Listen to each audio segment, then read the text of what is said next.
Do you want to know how to blur the background in Canva? I'll show you how. First, head over to Canva and then create a new design. Click on custom size and then select 1920 by 1080. Continue in browser instead. Now, once you're inside the project, you can go to the left hand side, you'll find all these menu buttons. Click on elements, and in search elements, you can search for anything. I'm going to search for person in room. We're going to look for photos here. Click on the first one. Or if you have your own image, you can go to uploads and upload your image from here. Now we have our image here. We're going to right click it and set image as background.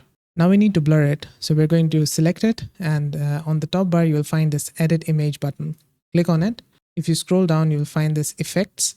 Inside it, there is blur. If you click this, now you can either blur the whole image by clicking on whole image and intensity, increase it like this, or you can use the brush to brush over the areas where you want the blur to happen. So here, click on brush and brush type, add blur, or you can remove the blur, which I'm going to show you next. So first, click on add blur.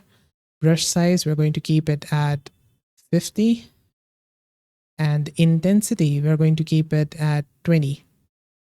Now just draw over the areas where you want the blur to happen. Now our image has blur in it. Now maybe you have drawn over the arms or something, and now you want to remove it. So on the left hand side, click on remove button and keep the intensity at 100. And like here, you see this is a little blurry on the arm. So I'm going to just click here, and it's going to remove that part, the blur from the arm section. And that's how you can blur an image in Canva.